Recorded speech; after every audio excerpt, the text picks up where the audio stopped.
Welcome to QLED vs OLED 2019 edition. Hello everyone, Vincent Teo from HDTV Test here. I'm a TV reviewer and professional calibrator. Today we're going to compare the picture quality of the latest QLED and OLED televisions from two South Korean brands. On my right is the Samsung Q90R QLED LCD TV, and on my left is the LG C9 OLED television.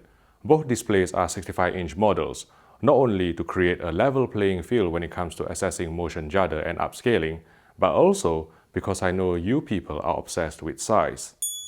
Both TVs have been perceptually color matched and calibrated for both SDR and HDR, and although due to my camera's limited dynamic range and these TVs off-axis color shifts, what you're seeing on YouTube may not truly represent what I'm actually seeing. So please do not make any judgment on picture quality based on what you see in this video alone. Between you and me, I'm the only one who has sat down directly in front of these televisions, comparing them side by side. So please listen to what I say. That's what my other half always tells me anyway.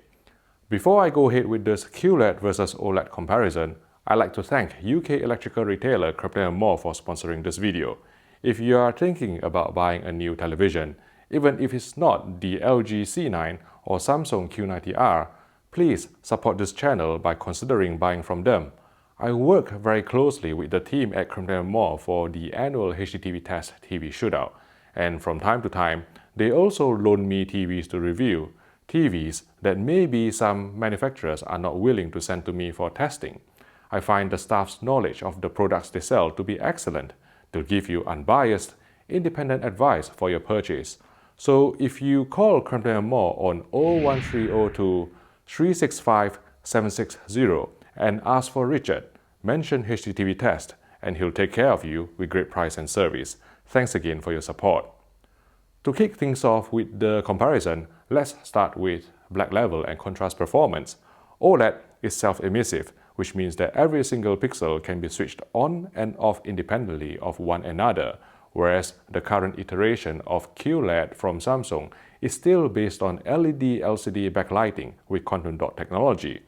In a pitch black room, naturally the C9 OLED's pixel level illumination generated deeper blacks and image depth, especially in darker scenes. But the Q90R wasn't actually that far off even in HDR, thanks to the local dimming algorithm that Samsung has implemented, and the gap was reduced even further once you add some ambient lighting.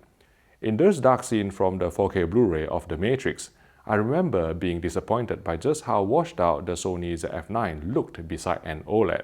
But as I looked at the Samsung Q90R beside the LG C9, I kept saying to myself, this actually looked impressively good. Not as good as OLED, but in isolation and without an OLED to compare, most owners should be satisfied. Even in challenging scenes with subtitles, such as this sequence from Sicario, there wasn't significant blooming or brightness fluctuations on the Q90R to take you out of the movie experience, although Samsung had to lower the brightness of the subtitles to achieve this. You can see a similar phenomenon in this scene from the SDR Blu-ray of Gravity, where the stars on the Samsung Q90R looked dimmer than those on the LG C9. At the other end of the contrast ratio spectrum, the Samsung Q90R can go brighter than the LG C9. Current WRGB OLEDs are restricted by ABL or automatic brightness limiter circuitry, which caps full field peak white to around 450 nits. As you can see from this expanding white circle ABL test pattern we altered ourselves, when the circle is smaller, the Samsung Q90R is actually dimmer with some additional vignetting due to its local dimming algorithm.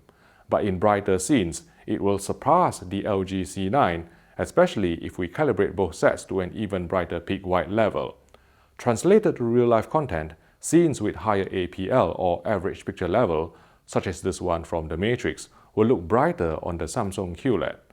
Next, colors, and the LG C9 is more accurate both out of the box and after calibration. After installing the latest firmware on our Samsung Q90R review sample, the TV seemed to have trouble saturating red correctly, even after extensive calibration. Here we are displaying a paused frame from a football match, and hopefully you can see that the red on Manchester United's jersey is simply more accurate and realistic on the LG C9. On the Samsung Q90R, you can switch color space from auto to native to make the rate richer. But this will also make the green grass look fluorescent.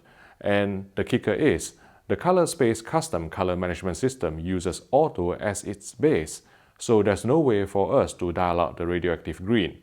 Furthermore, the HDR color mapping with color space set to auto introduced noticeable polarization in brighter specular highlights, as you can see from this scene from The Greatest Showman. The polarization goes away once you set color space to native, but this will show off all colors including skin tones, something that again cannot be rectified using a color management system. Moving on, motion. Both the LG OLED and the Samsung QLED presented 24 frames per second movies smoothly without telescenic judder or soap opera effect once the motion settings were set correctly. The motion compensated frame interpolation or MCFI systems on both TVs can be adjusted to produce high motion resolution with only minimal interpolation artifacts, but with the 50Hz broadcast material we get here in the UK and Europe, engaging MCFI would cause intermittent frame stutter on both TVs, especially just after scene cuts, although it's a bit more frequent on the LG C9 OLED. We found little reason to use black frame insertion or BFI on both televisions. The Samsung applied forced motion interpolation on 50Hz content with BFI engaged, whereas BFI on the LG C9 was simply too flickery and dim to be used comfortably. Next, screen uniformity. And I just want to say that what I'm reporting in this video may not be representative of what you would see on another unit, owing to panel lottery. Nevertheless, in general, OLED exhibits better bright uniformity than LED LCD with less dirty screen effect or DSE, but worse dark uniformity because of near black vertical streaks. Specific to our review samples, both screens were reasonably uniform, but the Samsung Q90R had some blue tint around the edges, while the LG C9 suffered from a bit more color tinting than last year's OLEDs. Both were still acceptable though, and wouldn't be deal breakers in our books. Next, we're going to talk about video processing. First, we put out an SMPTE RP133 test pattern in 576i, and up close, the Samsung Q90R looked a bit softer but with less ringing and fizziness, whereas the LG C9 looked sharper but noisier. When it comes to real-life content, such as the standard definition broadcast from ITV3, we found ourselves slightly preferring Samsung's upscaling, which is more forgiving while extracting sharp details still. Near black quantization is cleaner on the Samsung Q90R too, so very dark scenes would look less noisy than on the LG C9. The decontouring filter on the LG C9 is more effective to smooth out in-content polarization. On the Samsung Q90R, you would have to set digital clean view to auto, which also applies heavy noise reduction to achieve some degree of decontouring, whereas on the LG C9, smooth gradation low was sufficient, although it still removed some very fine detail. For HDR, it was difficult for us to do any meaningful comparison because the Samsung Q90R brightened the HDR10 picture excessively compared with the PQ-EOTF reference standard, not only out of the box even in the most accurate movie mode, but also after calibration due to undefeatable dynamic tone mapping. While some viewers may like this sort of brighter picture, it isn't without its side effects. For instance, in this shot from Wonder Woman where the over-brightened EOTF brought out more polarization and exaggerated the film grain, resulting in a noisier HDR image. In terms of dynamic metadata, the LG C9 supports Dolby Vision, whereas the Samsung Q90R supports HDR10+. We played 2 copies of Robin Hood, currently the only 4K Blu-ray title to be available in both Dolby Vision and HDR10+. What a film, eh? What a film. On 2 Oppo 203 players, we saw deeper blacks and greater picture depth on the LG C9, but we suspect this difference may be down to OLED versus LED LCD display technology rather than solely Dolby Vision versus HDR10+. Ironically, playing HDR10+ content on the Samsung Q90R seemed to disable the overly bright dynamic tone mapping, and so delivered the most accurate PQ-EOTF tracking on the TV, displaying shadow detail and specular highlights in a manner that matched the Dolby Vision presentation on the LG C9 OLED. For gaming, the C9 and Q90R boasted some of the lowest input lag on the market, and although the LG just shaded it marginally at 13 milliseconds in both SDR and HDR low latency modes, realistically, most people wouldn't be able to tell a difference between the two in terms of gaming responsiveness. Even hardcore gamers should be happy with either. Both televisions support the HDMI 2.1 gaming features of Auto Low Latency Mode or ALLM, where the television automatically switches into low latency mode when a game is played, as well as variable refresh rate or VRR. When playing games, I care more about gaming responsiveness than picture quality. It's all about winning for me. But if picture quality in game mode is important to you, then the LG C9 is superior because it can still maintain 0 candela per square meter blacks, vibrant colors, wide viewing angles, and fast pixel response time even with instant gaming response engaged, whereas the Samsung Q90R has to reduce or disable some video processing that deals with local dimming, motion, and subpixel rendering in order to achieve the lowest input lag in game mode. Of course, some potential owners may still be concerned about the possibility of OLED screen burn with long gaming sessions. But as proven by my colleagues at rthings.com in their excellent OLED burn-in test, two LG C7s, one playing FIFA 2018, the other playing Call of Duty World War II, haven't developed any screen burn at all after more than 1 year of displaying these games for 20 hours a day. And those were 2017 panels. The 2019 OLED panel on the LG C9 is likely to be even more resistant with extra anti-screen burn measures implemented, so we genuinely think the fear of getting OLED burn-in from playing games is massively overblown. A few more points of comparison that relate to general use. Samsung has improved the viewing angles on the Q90R's VA-type LCD panel through a combination of optical film and subpixel rendering.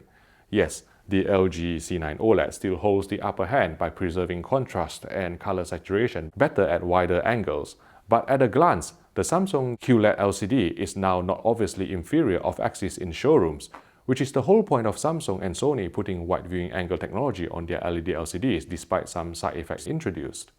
You never get a second chance to make a first impression.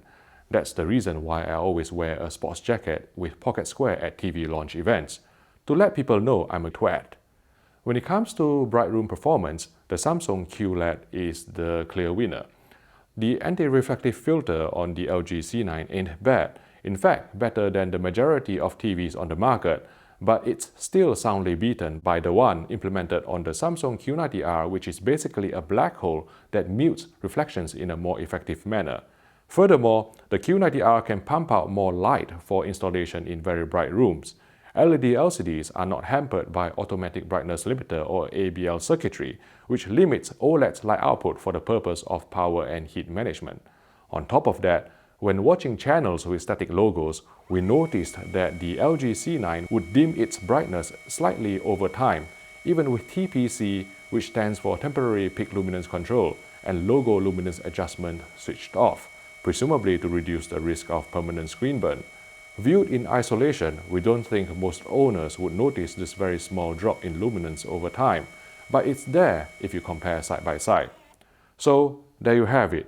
Both the LG C9 and the Samsung Q90R are excellent televisions, and which one you purchase will depend on your personal preference and viewing habits. The OLED will deliver better contrast and color accuracy for critical viewing, while the QLED has superior anti-reflective filter and higher light output to be used in a brighter room. One factor that may sway people to choose the LG C9 is its lower price.